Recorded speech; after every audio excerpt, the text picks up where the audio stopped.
No hay tertulia agradable que se pueda dar sin el brindis de una taza de café. Café con Espina, conducido y producido por Luis Espinosa.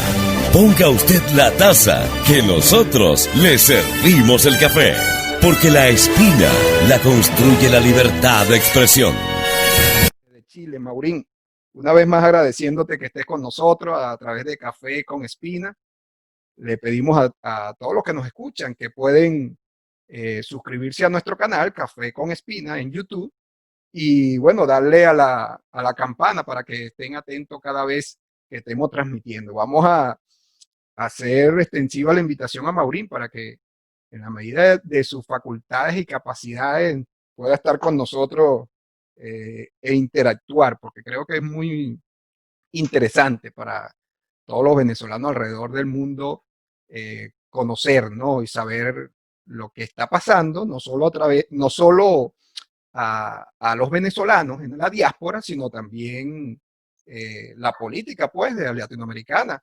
El problema venezolano no es un problema doméstico, es un problema regional y se pudiera decir que inclusive hasta un problema mundial.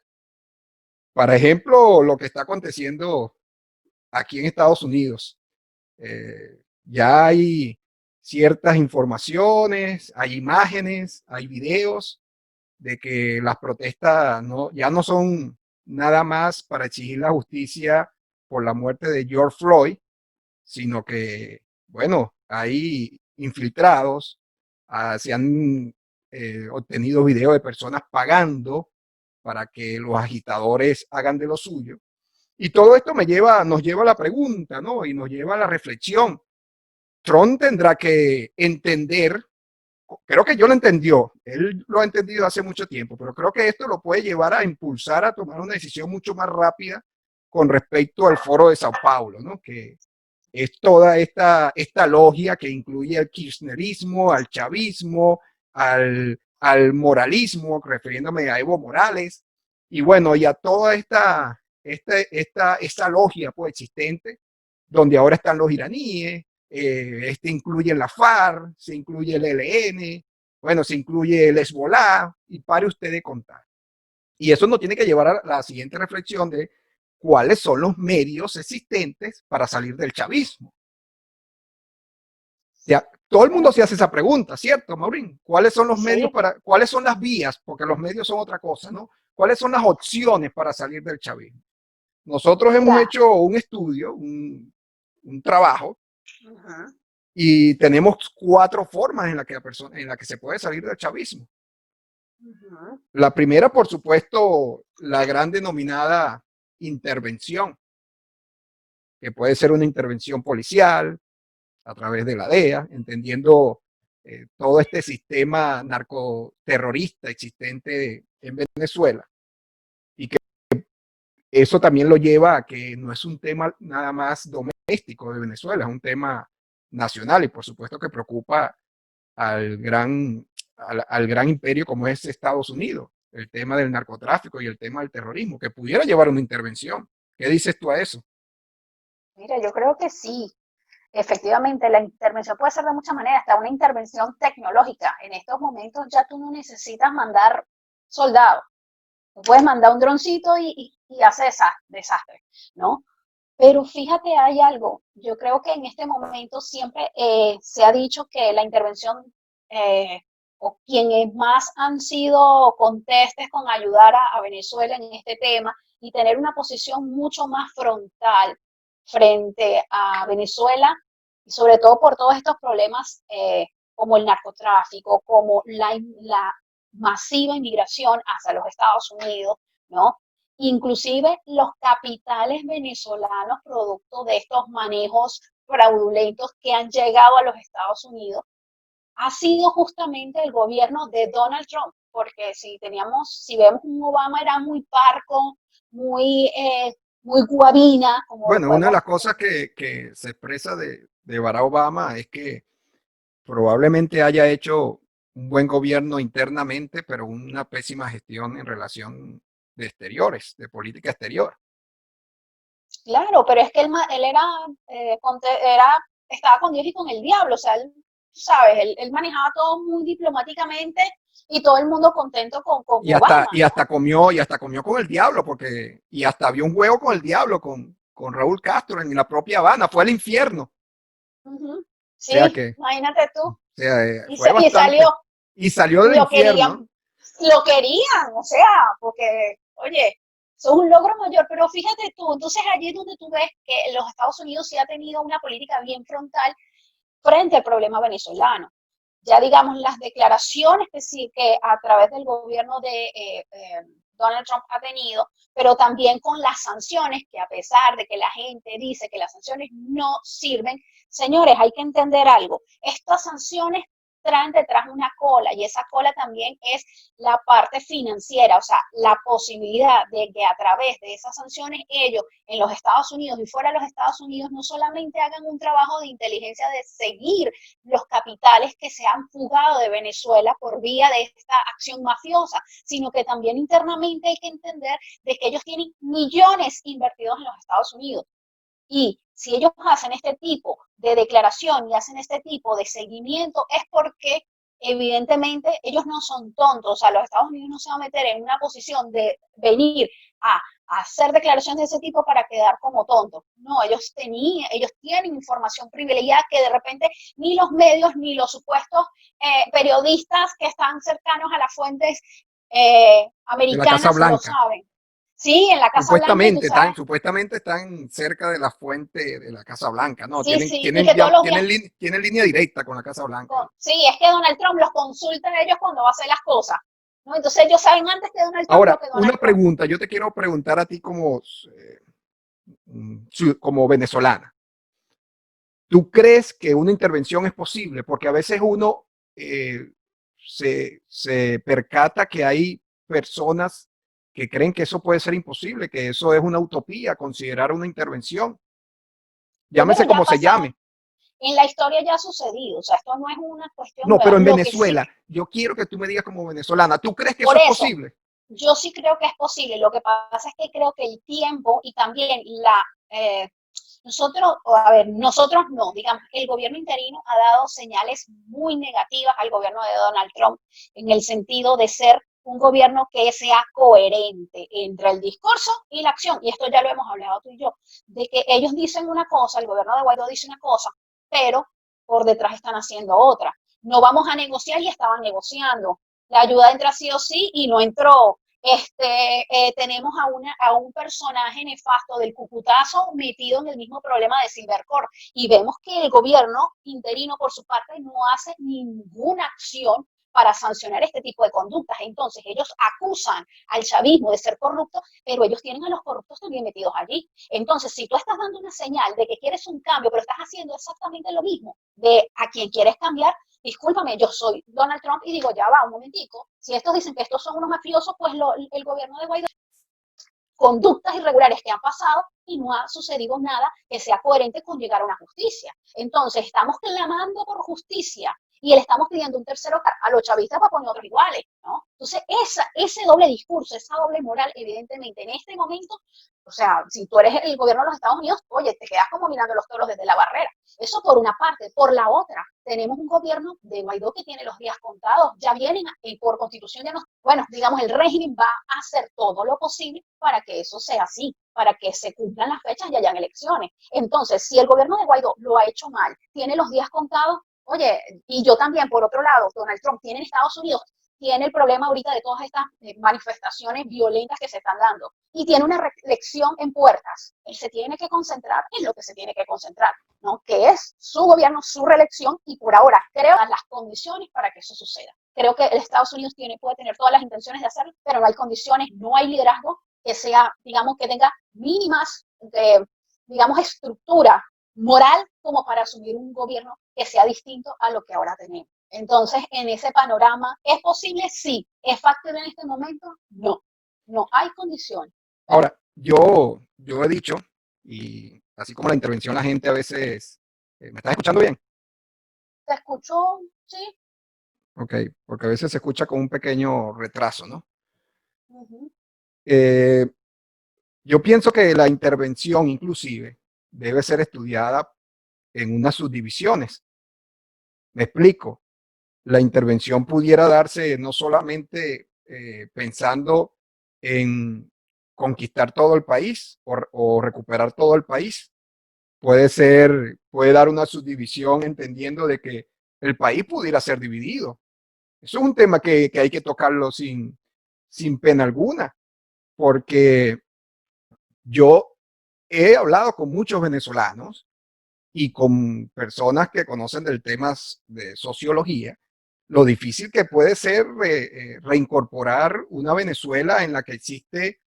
Para mí el chavismo, no en lo personal, sino realmente es una población disminuida, pero ahí hay. Disminuida, allí hay. Pero radicales. Radicales, por supuesto. Bueno, Y obedientes. Yo los llamaría chavistas. Yo no creo que existan chavistas radicales, chavistas light. Para mí ya son chavistas. El que sigue siendo chavista ahorita es chavista. ¿Ok? Porque entonces también empezamos a configurar y a seguir el juego de que existen opositores radicales. No, o se es opositor o no se es. No se puede ser. ¿Ah? Entonces ahí, imagínate este montón de opositores que se dicen opositores y entonces salen haciendo negociaciones y cuestiones por debajo de la mesa o saltan la talanquera. Y allí donde yo voy. No solamente saltan la talanquera, sino que hay algunos que están supuestamente en la oposición y expresan que pueden convivir con los actores políticos que han acabado con el país, con las autoridades que han asesinado, que han acabado con vidas, que han acabado con empresas, etcétera, etcétera. Entonces, el país podría ser dividido en una intervención, como ha sucedido en otros países, como tú estabas hablando anteriormente con la historia, sucedió en Alemania. La misma Unión Soviética se dividió, la Yugoslavia, la extinta, en su momento extinta Yugoslavia y otros países. No necesariamente tienen que ser divididas en partes iguales, pero pudiera ser dividida, porque es prácticamente, sería una gesta bastante grande, porque cada día que pasa también las cosas se van a distender en sus puntos, y es el hecho de que cómo tú entonces reconcilias esas dos sociedades, cómo tú pones a funcionar esas dos sociedades, o esas tres sociedades, porque está el chavista, está el opositor, entre comillas, el opositor que vive con el chavismo, que es capaz de perdonar todas estas cosas que han hecho, que son los primeros que van a decir, bueno, ya basta, no hagan tanta justicia, pasemos la página, etcétera, etcétera. Y está un gran conglomerado que yo no lo disminuiría, yo creo que es una gran población de Venezuela que dice, hey, un momento, yo quiero justicia, yo quiero que todo el que haya hecho violación de derechos humanos, todo el que haya destruido vidas, todo el que haya abusado del poder, asuma las consecuencias de sus actos. Entonces imagínate tú, yo le pido a la gente que haga un ejercicio mental. Mañana Venezuela se va al chavismo. ¿Cómo conviven esos tres fragmentos? ¿Cómo subsisten esos tres fragmentos de la sociedad? Por ponerles tres, porque pueden haber muchas más. ¿Cómo tú las integras? Imagínate tú, yo le digo a la gente, imagínese una persona que, por ejemplo, fue despedida de su trabajo, X empresa, PDVSA, empresas básicas, ministerio, etcétera, que tenga que regresar a su puesto de trabajo y convivir con quien lo despidió, con quien lo humilló, con quien le dañó su vida, con quien le violó sus derechos civiles, sus derechos laborales. Tenemos que pedirle a esa persona que pase la página. Mira, esos son temas que, como tú dices, eso de la rama sociológica y nuestra capacidad de perdón, ¿no? Pero también... Pero es que perdón es una cosa y tú lo sabes. Perdón es una cosa y justicia es otra. Claro, un juez no puede vivir todo el tiempo, por ejemplo, una persona que es juez o un fiscal no puede estar interponiendo su sentimiento ante la ley. No, por mucho que la persona llore, por mucho que la persona se arrepienta, si lo hizo, tiene que ejecutar la ley. No, claro, pero es que fíjate, allí responde a que tenemos que tener y esto ya en la fase de que ya pasamos de toda esta desgracia llamada chavismo, tenemos que pasar a un proyecto país en conjunto, donde... ¿Conjunto con quién? A ver, en conjunto, me refiero a la sociedad. Ajá. O sea, vamos para, no sé, mira, nosotros tenemos que levantar esta industria, tenemos que ver cuáles son nuestras fortalezas y en función de ellas ir trabajando. Por eso digo, es un plan país. Ahora bien, eso no es contradictorio a lo que es la justicia. Porque así como planteas tú, imagínate todos los despedidos de PDVSA, ¿no? Que aparte, bueno, yo vi la comunicación donde todos esos se mandaron a la Corte Primera de lo Contencioso Administrativo. ¿Te acuerdas? Todos esos casos de los despedidos de PDVSA se mandan a una corte que posteriormente desaparece. Y eso quedó ahí, en el limbo jurídico. Que de hecho, como estudiantes en aquel momento del derecho, nos pusieron a analizar ese tipo de cosas. Yo creo que no hubo un estudiante de derecho administrativo que no haya visto eso como un ejemplo de caso administrativo, ¿no? Claro, de antecedente. Y que después, pero perfecto, y después se van ¿a dónde? A la Corte Interamericana de los Derechos Humanos y les dan la razón, pero el Estado no ejecuta ningún tipo de indemnización. Entonces allí es donde tenemos que, es que el país hay que reconstruirlo desde cero, desde sus bases, porque ¿qué hicieron ellos para acabar con el sistema judicial? Empezaron a meter un poco de gente que nada que ver. Y allí me estás dando otra visión de lo que la gente no se ha percatado, y es el hecho. Supongamos que mañana sucede la intervención, ahorita que estamos hablando del tema de la intervención. ¿Quién ejerce la justicia en el país? ¿Quién ejerce la seguridad policial? Claro. ¿Con qué tribunales vamos a funcionar? ¿Quiénes van a ser los jueces? ¿Quiénes van a ser los fiscales? ¿Quiénes van a ser los defensores públicos? Imagínate tú, o sea, es imposible hoy en día. Si alguien me dice, ¿por qué no puede ocurrir la intervención? Bueno, porque no están dadas estas bases, porque lo que quedaría es tener que tomar los ejemplos de la historia y constituir los tribunales ad hoc. Exacto, tribunales ad hoc para poder enjuiciar a toda esa persona. No puedes aplicarle la lógica jurídica y legal existente actualmente, inclusive la misma Constitución quedaría en un vacío. Correctamente, porque es que ¿de dónde? Si tú la gente que te nutre el sistema judicial es gente que entró, que para empezar no tenía las competencias para ingresar. O sea, gente graduada de misiones, gente que para llegar a ser juez tienes que tener ciertas condiciones, posgrado, no sé qué, gente que no lo cumplía, pero ni por si acaso. Entonces, cuando tú tienes un sistema judicial lleno de ineptos, no puede ese sistema de justicia administrar justicia, porque entonces, la justicia va a ser igualmente mediocre. Tampoco la Constitución la vas a poder aplicar. Eso es algo que la Constitución no la puedes aplicar, porque si nosotros mañana recibimos el apoyo de una intervención, si vas a enjuiciarlos a través de la Constitución existente de Chávez, es imposible, porque para nombrar un juez necesitas un procedimiento. Para constituir un sistema judicial necesitas tiempo. Eso va a durar años, constituir un juez, una corte superior, un tribunal de justicia, Supremo de Justicia. Eso va a llevar años. O sea, indefectiblemente tiene que aplicar tribunales ad hoc. Tendrás que hacerle como se le hizo a Saddam Hussein, que es uno de los más recientes, pues aplicarle el que quede vivo, aplicarle como se le hizo a Saddam Hussein, un tribunal ad hoc. Y lo otro, por eso que digo la división, que puede existir, porque permitiría una instauración de la sociedad de manera mucho más rápida. ¿Ok? Una sociedad, no es lo mismo, una sociedad venezolana actual donde tienes que aplicar justicia a muchos individuos, a tener una sociedad donde tengas que aplicar poca o nada y que la gente se preocupe por levantar un país, por construir un país. Y la otra también, bueno, que es prácticamente parecida a la división del país, es la fragmentación del país. Yo creo que tampoco es descabellado pensar que un Estado pudiera, dentro de toda esta situación, ser parte de una independencia plena de parte de esta República Bolivariana. Quién sabe uno, Zulia, por poner un ejemplo, un país fronterizo, pudiera ser mucho más fácil un estado fronterizo, pudiera ser mucho más fácil que un estado céntrico en separarse de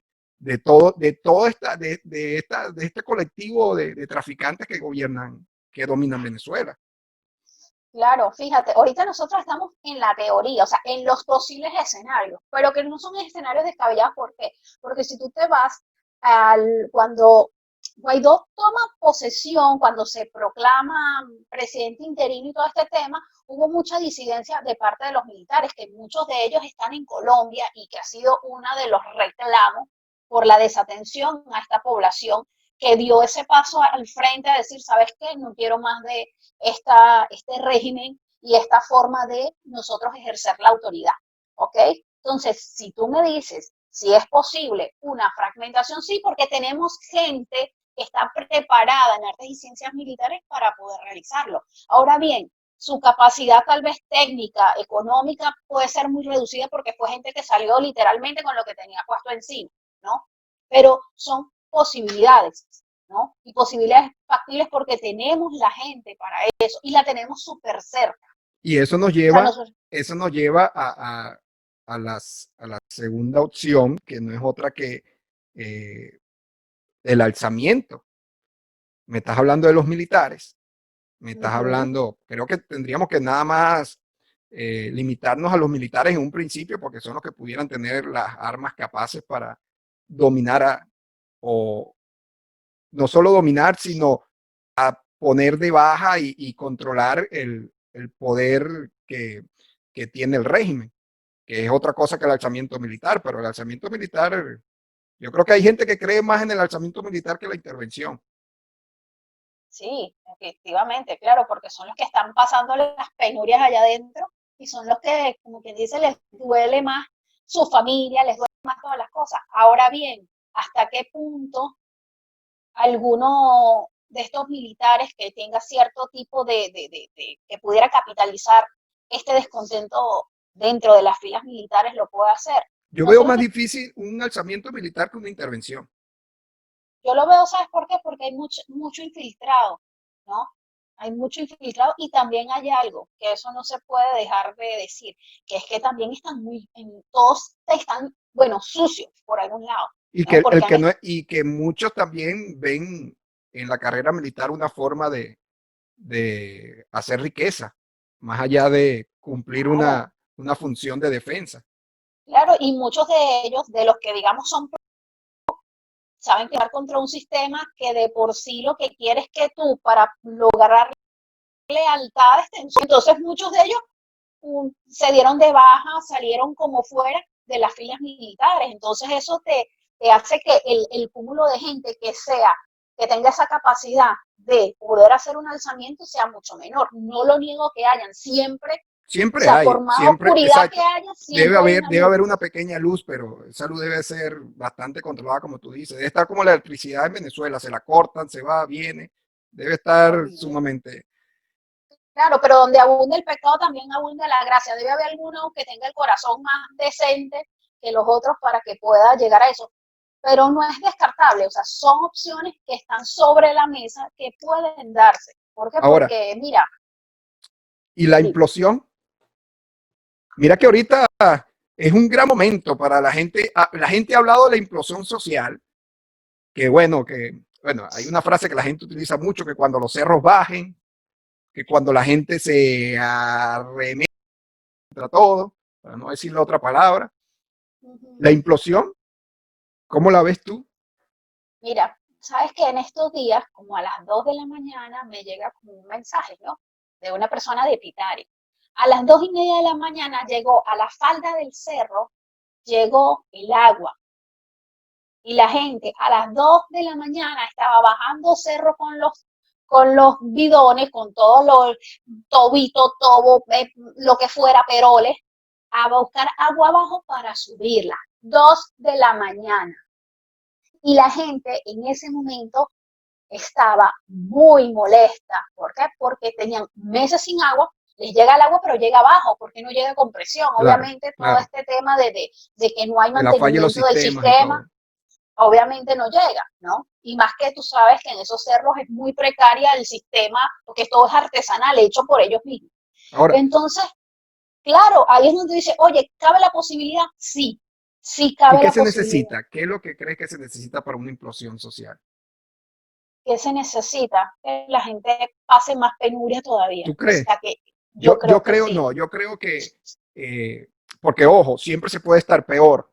Yo estoy de acuerdo Claro, en y es eso. que nosotros nos hemos dado cuenta que nosotros cuando creemos que llegamos al fondo, sabemos que el fondo es más abajo, Es más porque abajo, exacto. estamos más abajo. Yo creo que para que una implosión suceda, no se necesita seguir bajando. Yo creo que para que una implosión suceda, tiene que haber un fundamento político. Las implosiones sociales no se van a dar nada más, por lo menos con este régimen, no se pueden dar nada más por el reclamo de un servicio, porque nada haces tú con reclamar por agua, por gas, por energía eléctrica, por gasolina, porque supongamos que entonces te medio reparan la necesidad, ya no protestas, ya esa implosión entonces la detenemos.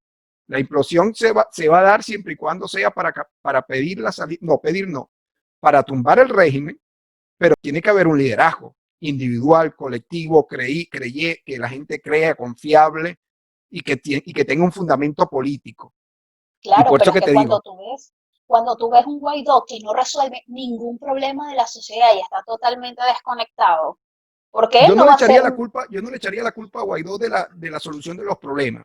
Yo creo que más bien los políticos en estos tiempos de Venezuela, tú dices los políticos de base, no, me refiero a los políticos en general. en general, que están en la oposición, ¿ok? Que están en el gobierno interino. Vamos a darle un rostro.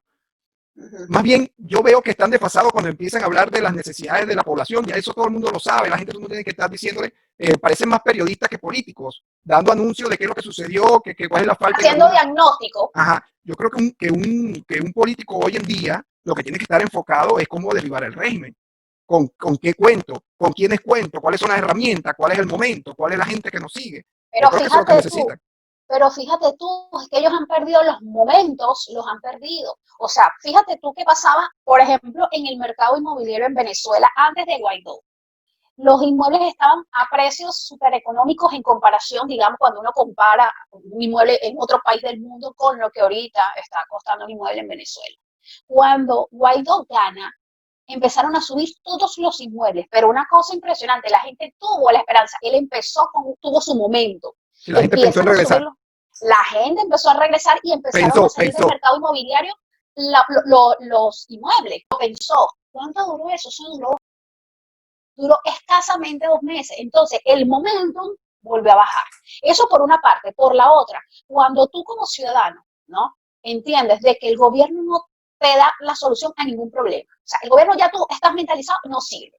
Pero cuando tú tiras la mirada para el lado para ver quién está allí que pueda hacer algo, también te das cuenta que no existen. Pero yo creo que tú sabes que desde hace años atrás siempre estamos diciendo que si no es ahora es nunca. Que ahora sí, si no ganamos cuando en el 2012 a Chávez, bueno, ahí no tenemos más vida. Si con Nicolás Maduro en el 2013 no le ganamos, ahí sí que, bueno, el último que salga que apague la luz. Que cuando en el 2017 las protestas, si no era en ese momento, no era más nunca. Después, la del 2014. Bueno, el 2014, disculpen, el 2014 si no había más nunca. Después el tema, cuando Guaidó, bueno, ahora sí, y por supuesto que en cada momento de derrota, de euforia, sí. De pérdida de la euforia, del momentum, como tú lo llamas, por supuesto que hay una desesperanza. Pero la esperanza yo creo que siempre se puede recobrar, siempre se Claro, va pero a venir. a lo que voy es que no utilizan ese momento que pueden capitalizarlo para hacer algo mayor, no lo usan, todo se desinfla. ¿Me entiendes? O sea, nos pasa lo mismo que pasó con las elecciones de Capriles. Entonces tenemos que caer en la última opción que queda, que es la negociación. Es que la negociación nunca puede ser descartada. O sea, para mí, a ver, ojo, yo no, ni quiero que se entienda, no en los mismos términos que lo estaban haciendo estos desgraciados que decían que no estaban negociando y sí estaban negociando.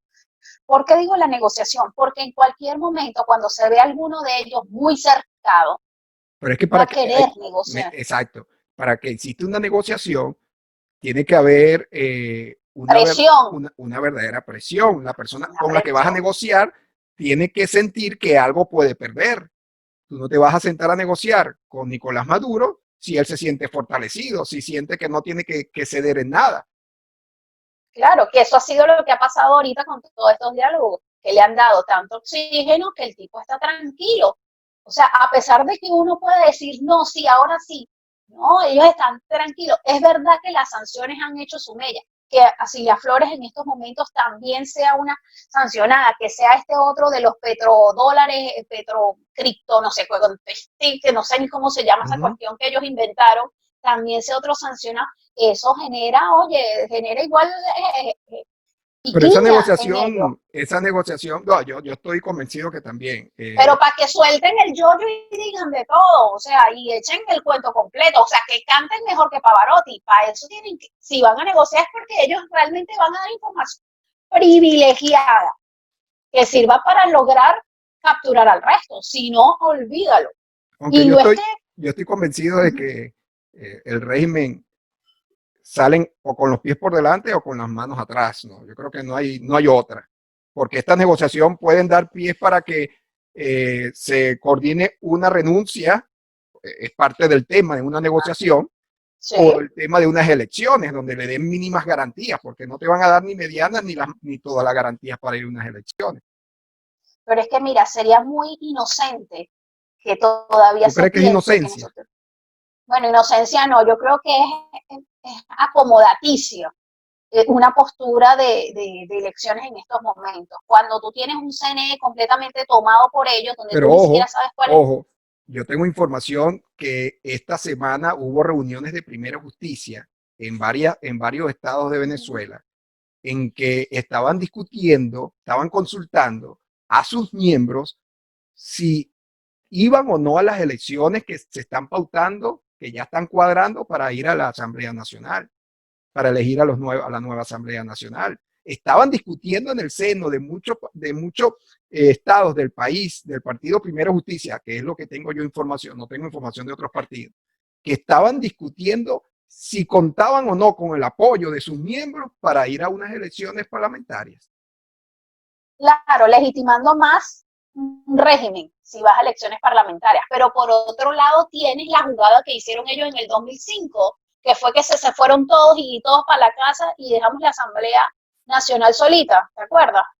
Sí, en el 2005. Entonces, son cosas que hay que evaluar como con ojo, Pero si con en el ojo 2005, clínico. si en el 2005 se planteó que no estaban dadas las condiciones, ¿creen que han mejorado las condiciones en el 2020? O sea, por favor, si no estaban dadas en el 2005, que digamos que teníamos más presencia, no había la diáspora que tenemos Ajá. ahorita, de cualquier cantidad de gente, menos ahorita. Por eso te digo, es que es la convivencia.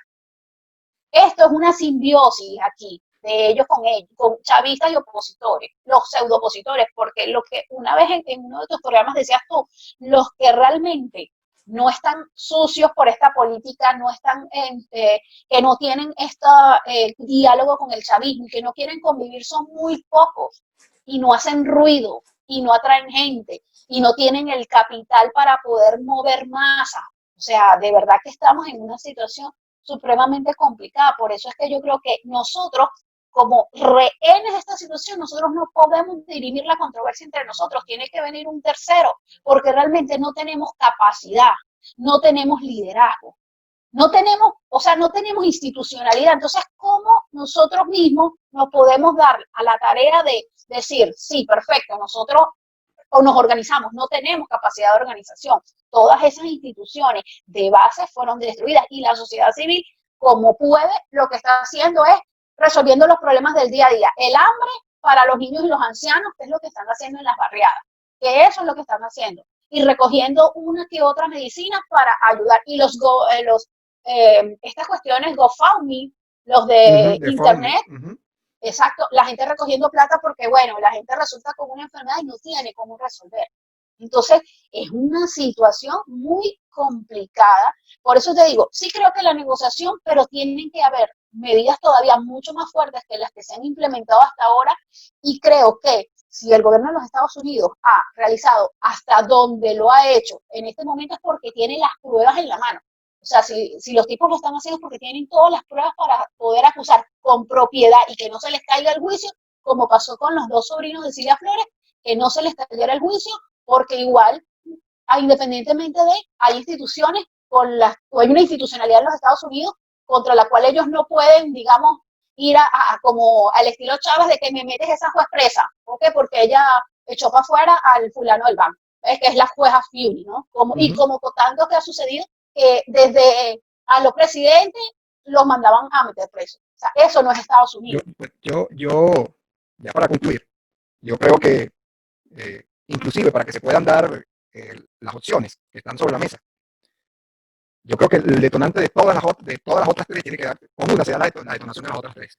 Yo creo que con una intervención en Venezuela, de cualquier tipo, policial, militar, unilateral de un país, multilateral o institucional a través de una organización como la ONU, etcétera, que sabemos que a través de ahí sí yo no creo. Yo creo que con una intervención se puede dar inclusive el alzamiento interno, la implosión social y al final negociar entonces que medio quede por ahí para que se entregue o verdaderamente entonces puedan dimitir en su posición. Porque de lo contrario, no veo, uno que ha estado en lo interno de la política, sabe que la mayoría de ellos no creen, y vuelvo y te repito, y el que cree lo neutralizan en organizar a la sociedad para enfrentar al régimen. Yo no creo que con los actuales actores políticos que están allí en cortina, frente a la cortina y tras cortina, creo que sería imposible poder conseguir algunas de esas opciones, por lo menos como sería un alzamiento y como sería una implosión social. Claro, ahora lo que tú me estás diciendo entonces es que tú a través de una intervención obligas a que se alinee la gente, si está a favor, o sea, si están con el pueblo venezolano o si están con el régimen. Eso es lo que en definitiva provocaría. No, yo lo que creo es que con una intervención la ciudadanía se sentiría respaldada, podría salir a las calles para exigir vuelvo y repito, para exigir no, para tumbar al régimen, porque no se le vaya a solicitar, no se le va a pedir un por favor. Creo que los militares que estén, que bueno, que de una u otra manera tengan alguna ética, estén un poco limpios, puedan sentirse respaldados. Que los que estén sucios, pero que crean que puedan negociar, se alineen en este caso. Y al final, como te digo, el chavista que quede por allí negocie su supervivencia, porque si no hay una amenaza real que ellos crean de que es ahora o nunca, no van a negociar. Claro, el punto es que una de las cosas que está esperando todo la diáspora y los que están adentro es para cuándo. Y a mi entender, eso no es para ahorita, por todos estos temas que hemos visto. Sí, claro, ¿No? pero Ahora bien, la política es muy volátil.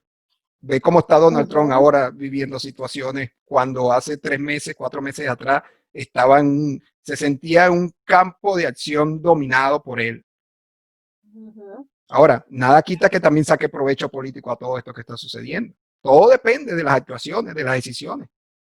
¿no? Y que él ha sido muy inteligente en voltear siempre la arepa a su favor. O sea, él ha sido muy inteligente en esa No jugada. la deja quemar. No, para nada, él no. Bueno, Maurín. Y si se le quema, igual él le saca lo quemado, igualito la mete como que la arepa no le pasó nada, ¿no? Sí, por cierto, estaba viendo unas encuestas y como en el año 2016, ahorita las encuestas dan ganador a Biden. Ahorita está Biden por 4 puntos. Habrá que esperar a ver si de verdad las encuestas se vuelven a equivocar o si las encuestas de aquí a allá cambian los números, ¿no? Lo que sí es muy cierto es que cambiando de presidente cambia la política y entonces podemos empezar nuevamente desde cero a ver qué pasa, ¿no? Bueno, Maurín, de verdad, muchas gracias por compartir con toda la audiencia de Café con Espina y con nosotros en este programa. Te esperamos en un nuevo programa, que estés disponible, que tengas chance para tocar otros temas interesantes para Venezuela y para Latinoamérica.